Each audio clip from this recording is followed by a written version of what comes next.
Hello guys. So CAT 2024 results are out और आपके अभी आई एम के इंटरव्यू कॉल्स आने स्टार्ट हो जाएंगे। आई थिंक जनवरी फर्स्ट वीक से स्टार्ट हो जाते हैं। सबसे पहले कोझीकोड का आएगा, विशाखापट्टनम। सो बेसिकली जनवरी 15 तक आधे कॉल्स तो आ ही जाते हैं, फिर जनवरी एंड तक आपको मोस्ट ऑफ द कॉल्स आ ही जाएंगे।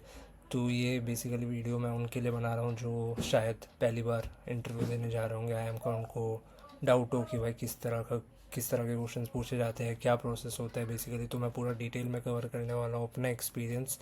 और मैंने बेसिकली फरवरी 2024 में आई एम शिलोंग का इंटरव्यू दिया था। So it was based on CAT 2023 results और यही सबसे लेटेस्ट एक्सपीरियंस है। उसके बाद जो भी इंटरव्यू होगा वो तो अभी होने वाला है।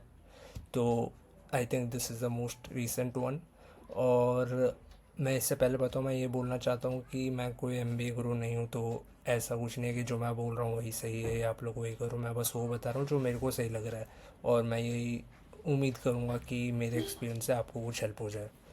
तो उससे पहले मैं वीडियो पे जाऊँ, मैं अपना एक्सपीरियंस और एजुकेशन बता देता हूँ। नहीं तो फिर लोग बोलेंगे यार तुमसे इंटरव्यू में मार्केटिंग के क्वेश्चन क्यों पूछ लिए या मैकेनिकल के क्यों पूछ लिए। तो ऑब्वियसली मेरे को वर्क एक्स और एजुकेशन बताना ज़रूरी है। तो पहले मैं वो शेयर कर देता हूँ। कैटेगरी मेरी जीईएम है, but I don't think interview में कैटेगरी से कोई वैसे भी फ़र्क पड़ने वाला है। बट फिर भी बता देता हूँ। तो मैंने बीई इंजीनियरिंग में की है, मैकेनिकल इंजीनियरिंग से 2017 में मैं पास आउट हुआ था। फिर मेरा कैंपस प्लेसमेंट ऑब्वियसली हो गया था। So I had 4 job offers, but मैंने सोचा कि गवर्नमेंट जॉब की प्रिपरेशन करनी चाहिए। तो मैं 2017 और 19 मेरा गैप है, मतलब अराउंड 2 इयर्स ही हो गए। मतलब एडमिशन्स आपके जुलाई में स्टार्ट होते हैं, तो हाँ कह लो मतलब 2 साल का गैप हो गया। तो उसके बाद मैंने 2019 में मास्टर्स के लिए चला गया था बिट्स पिलानी गोवा कैंपस। उधर से मैंने मैकेनिकल डिज़ाइन में मास्टर्स की है और 21 में पास आउट हुआ था। तो उधर से मेरी कैंपस प्लेसमेंट हो गई थी। तो ये है मेरा work experience as of February 2024, क्योंकि इंटरव्यू उसी टाइम हो रहा था तो उसी टाइम तक का बता रहा हूँ। तो 12 महीने का रिसर्च एनालिस्ट एक्सपीरियंस है, 18 मंथ्स का business analyst in a company called Evo Data. It was a B2B SaaS startup. तो बेसिकली इधर मेरा रोल मार्केटिंग और कस्टमर एक्सपीरियंस बिजनेस एनालिटिक्स से रिलेटेड था। सो ऑल इन ऑल आप कह सकते हो मार्केटिंग बिजनेस एनालिस्ट का रोल था फॉर गुड 2.5 years.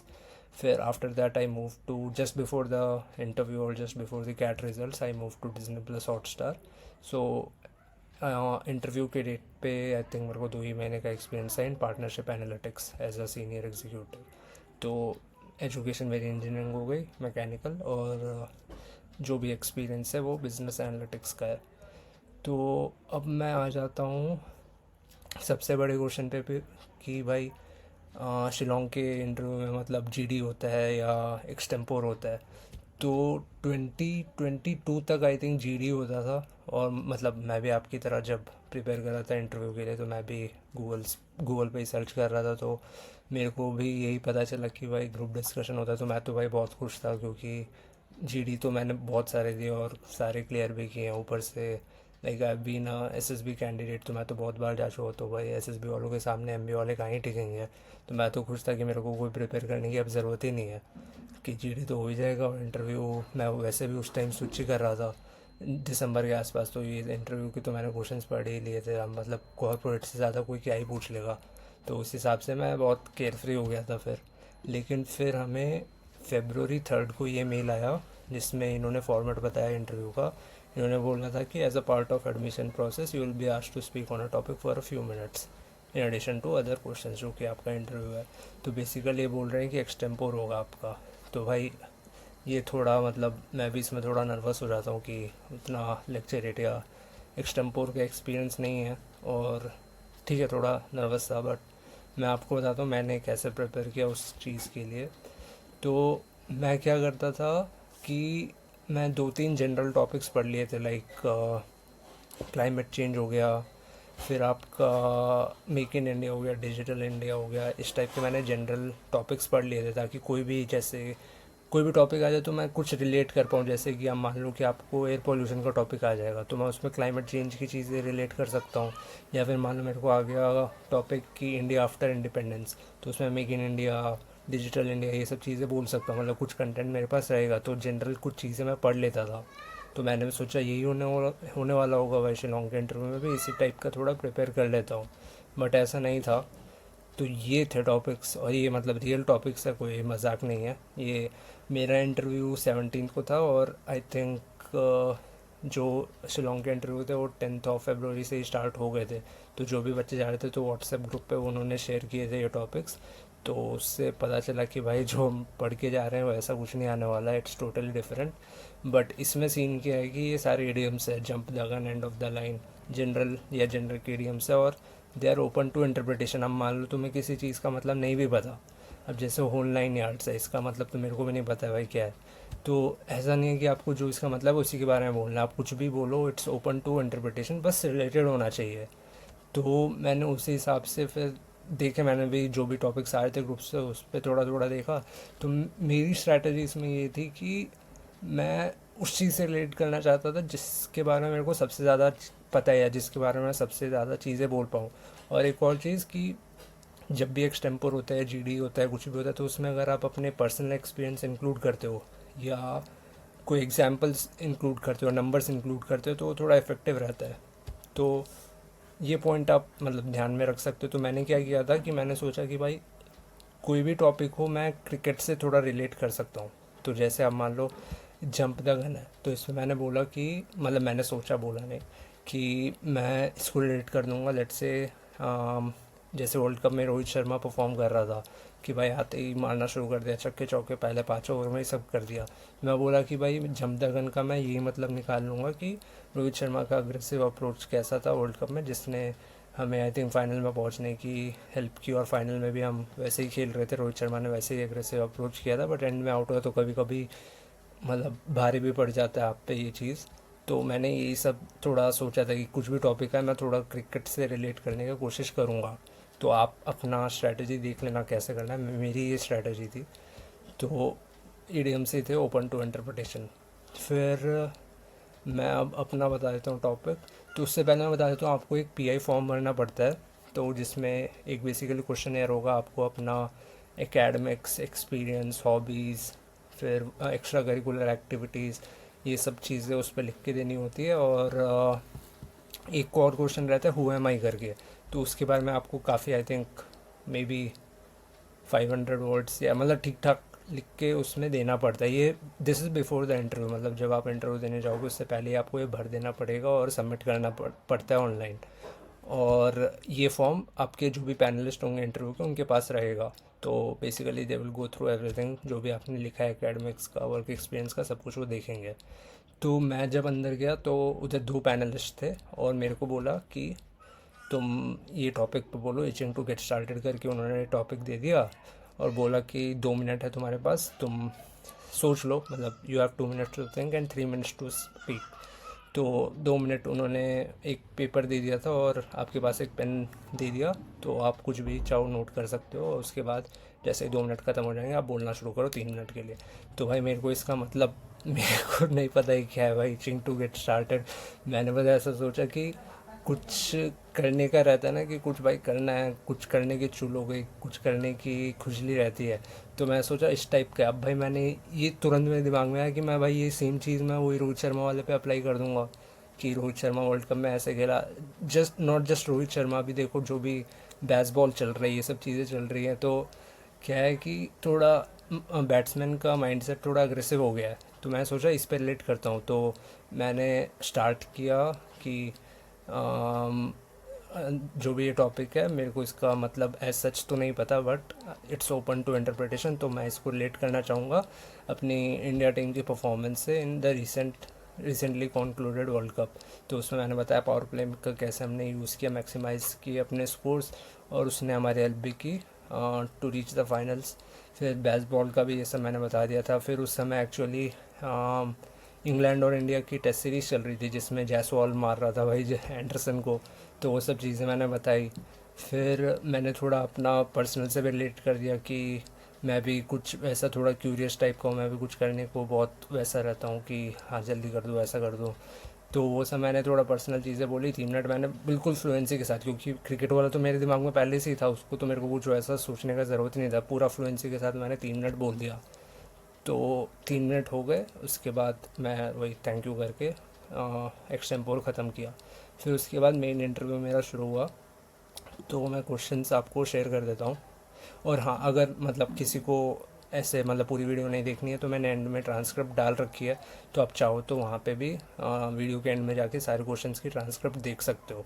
तो मैं इधर थोड़ा ज़्यादा डिटेल में बताना चाहता हूँ कि मैंने किस तरह से आंसर किया या क्या क्रॉस क्वेश्चनिंग वो सब हुई, तो वो सब मैं इस पर शेयर कर दूँगा इधर। तो पहले जो पैनलिस्ट थे, एक फ़ीमेल थी और एक मेल थे। तो फीमेल वाले ने पूछा कि you already have a masters, why do you want another one. तो भाई ये तो मेरे लिए काफ़ी ऑब्वियस क्वेश्चन था कि ये तो कोई भी पूछने ही वाला है, तो ये मैं ऑलरेडी प्रिपेयर करके गया था इसका आंसर। तो मैंने यही बोला कि मैं अगर मैं एमबीए करता हूँ तो it will add more credibility to whatever I am doing right now. जो भी मैं एनालिटिक्स का कर रहा हूँ उस पर MBA makes more sense than masters in engineering.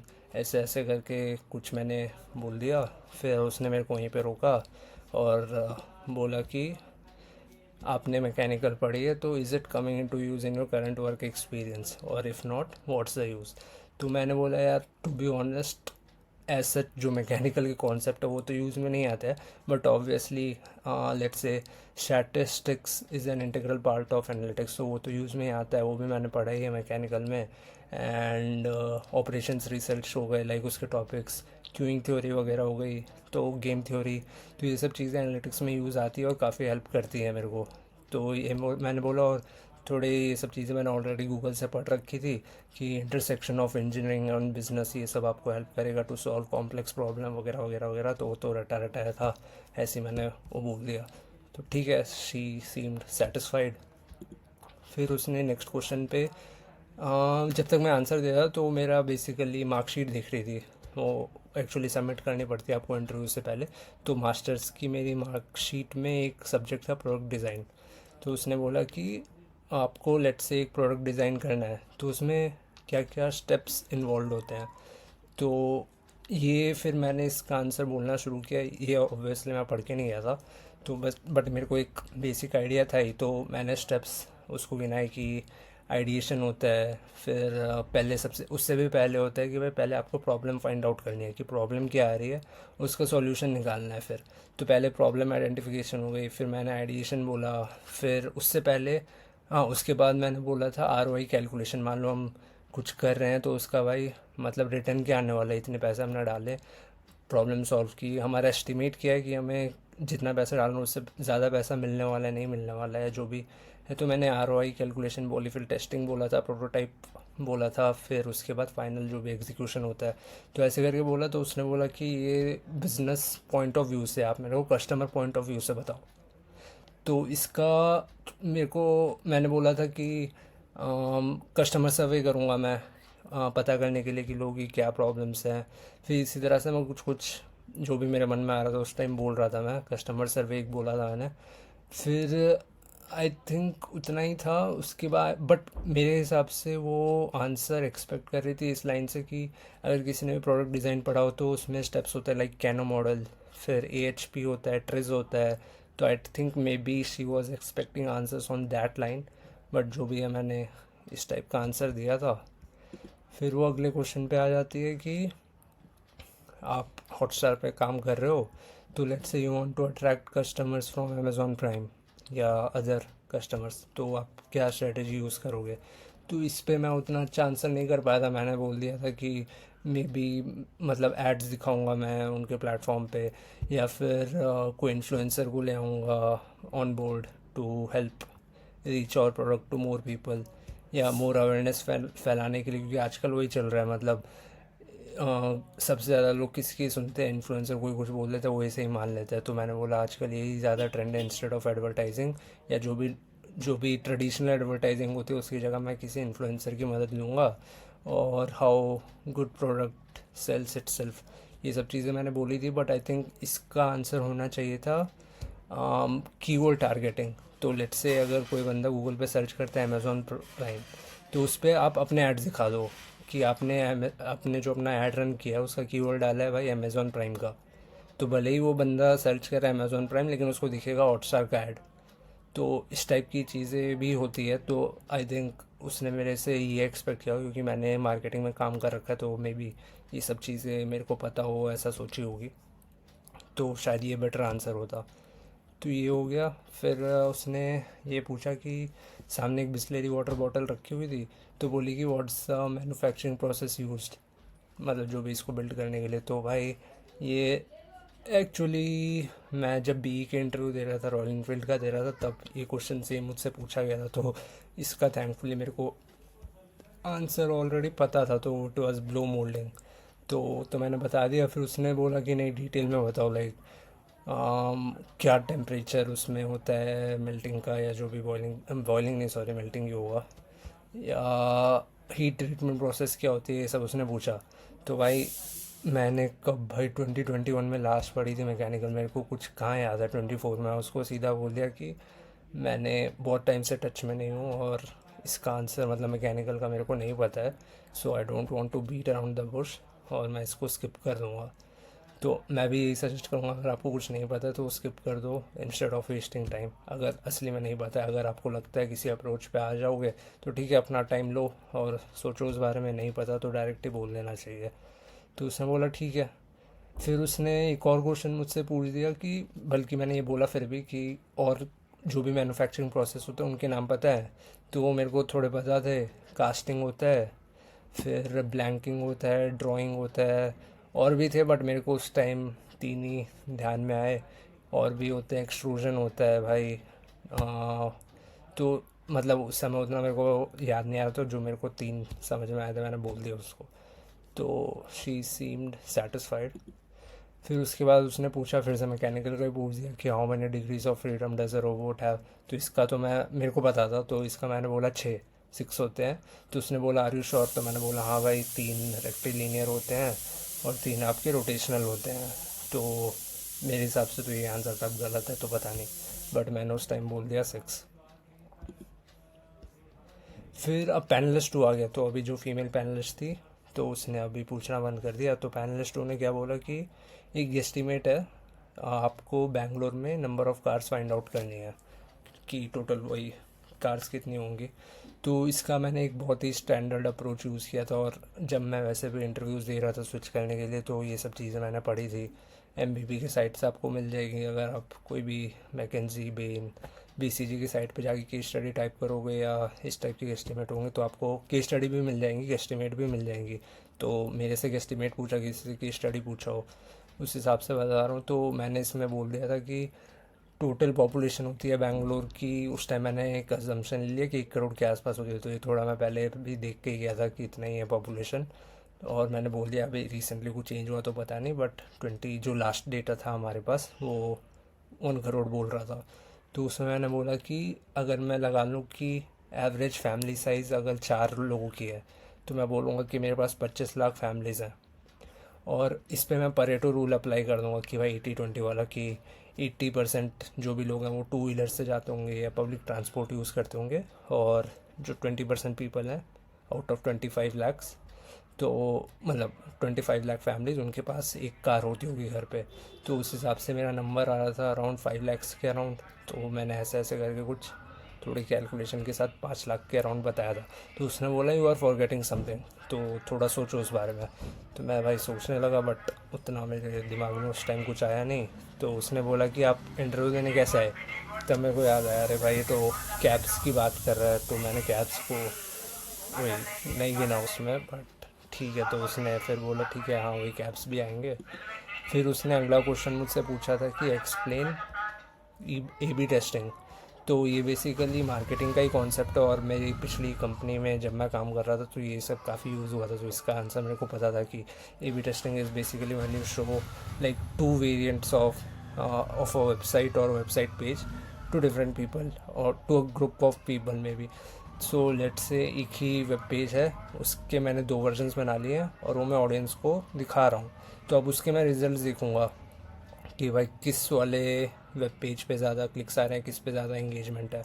तो वही उसने मुझसे पूछा कि उसका सक्सेस तुम कैसे मेजर करोगे, लेट से कौन सा बेटर है, वो कैसे फाइंड आउट करोगे। तो मैंने वही बोला था मैं क्लिक थ्रू रेट ले लूँगा किसी CTA का उस पेज पे, जो भी मेरा मेन CTA होगा, लेट से साइन अप का है या डेमो का है। तो ये सब जो भी CTAs है उनका क्लिक थ्रू रेट देख लूँगा। इम्प्रेशंस तो चलो ठीक है, इम्प्रेशंस आप उतना AB टेस्टिंग से आपको नहीं पता चलेगा, बट इंगेजमेंट हो गई, क्लिक्स हो गए, CTRs वगैरह, ये सब चीज़ें तो आपको हेल्प कर सकती है to measure the success of AB testing. तो उसने बोला और भी कुछ चीज़, मतलब और भी कोई वो बताओ मेट्रिक जिससे मेजर कर सकते हो। तो मैंने सोचा बट उतना कुछ आया नहीं। तो उसने बोला कि सिग्निफिकेंस लेवल का नाम सुना है। तो मैंने बोला हाँ भाई सुना तो है, क्योंकि जब मैं स्विगी का इंटरव्यू दे रहा था उसमें मुझसे पूछा गया था, बट समहाउ वो मेरे को एग्जैक्टली नहीं याद आ रहा था कि सिग्निफिकेंस लेवल क्या है। मेरे को पता था उसके सिंबल्स लैम्बडा वैम्बडा रहता है, बट अगेन मैं कुछ गलत नहीं बोलना चाहता, तो मैंने उसको खुद ही बोल दिया पता है, मतलब सुना है मैंने, बट अभी मैं रिकॉल नहीं कर पा रहा हूँ। तो ये था पैनलिस्ट 2 का। फिर उसने पूछा वही मेरे PI, जो भी उसने फॉर्म देखा था उसमें से देखा कि you have mention travelling as your hobby, so अभी तक तुम्हारी बेस्ट लोकेशन कहाँ है जहाँ पे भी तुम गए हो। तो उससे पहले मैं बता रही कि मैं अभी रिसेंटली इधर इधर गया हूँ। मैं रामेश्वरम गया था रिसेंटली, फिर और भी कूर्ग गया था, जयपुर गया था। तो ये सब मैंने उसको लोकेशन बताई थी। उसके बोला लेकिन मेरा फेवरेट है वाराणसी। तो उसने पूछा क्यों। तो मैं बोला कि उधर जो गंगा आरती होती है शाम की, वो काफ़ी मतलब डिवाइन फीलिंग देती है। जब मैं उधर था मेरे को बहुत ही डिवाइन सा लग रहा था जो भी गंगा आरती हो रही थी वहाँ पे, तो इसलिए मैंने वाराणसी बोल दिया था। तो यहाँ पे फिर पैनलिस्ट 1 जो फीमेल वाली थी वो मुझसे पूछती है कि where else is Ganga aarti held.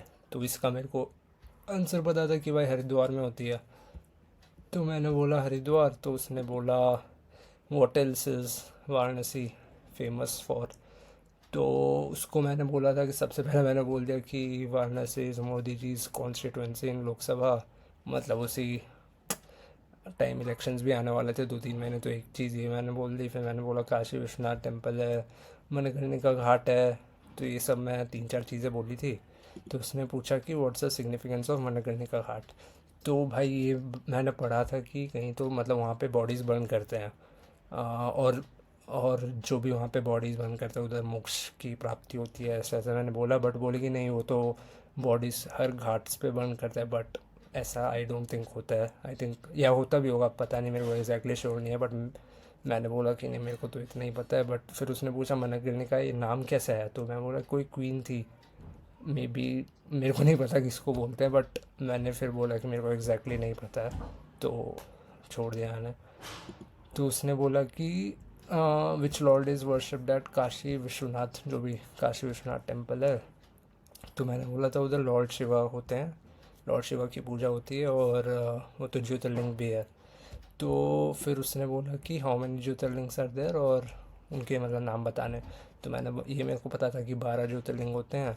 तो उसमें मैंने 8 बता दी थे। रामेश्वरम वाला होता है, फिर सोमनाथ होता है, फिर मल्लिकार्जुन होता है, भीम, नहीं एक और क्या था, भीमा शंकर, और भी थे। मैं 8 बता दिए थे आई थिंक।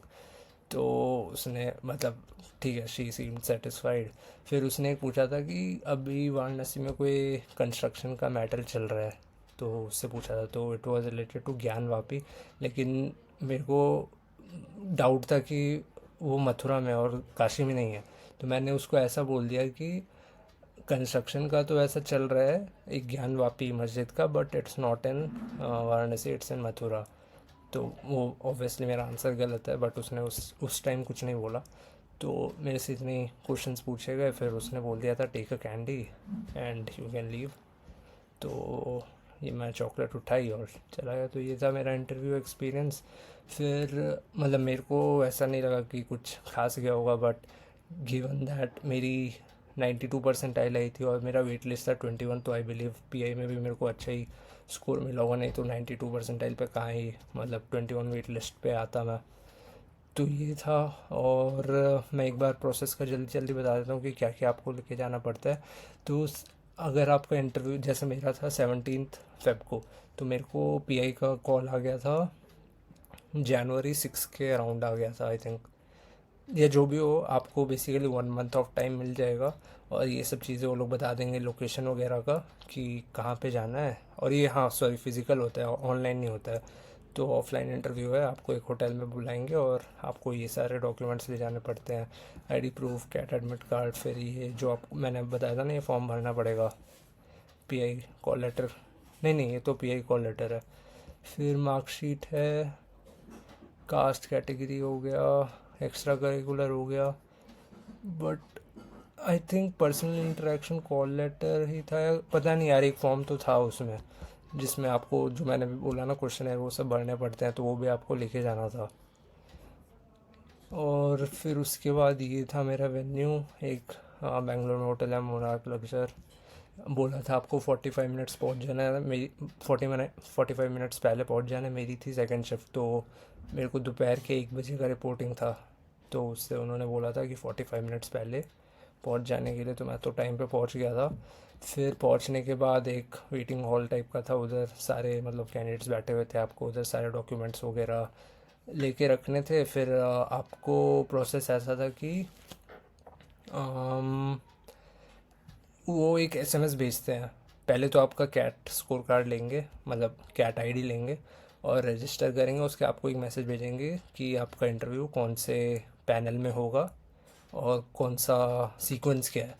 तो उस हिसाब से आप, वो होटल रूम नंबर बता रखा था कि इस रूम के सामने ये वाला वो है, और जो भी सीक्वेंस है, 5 नहीं, 20 मिनट के गैप पे होता रहेगा, मतलब 20-25 मिनट का ड्यूरेशन था। उस हिसाब से आपको उधर जाना है, आपके सीक्वेंस नंबर के हिसाब से।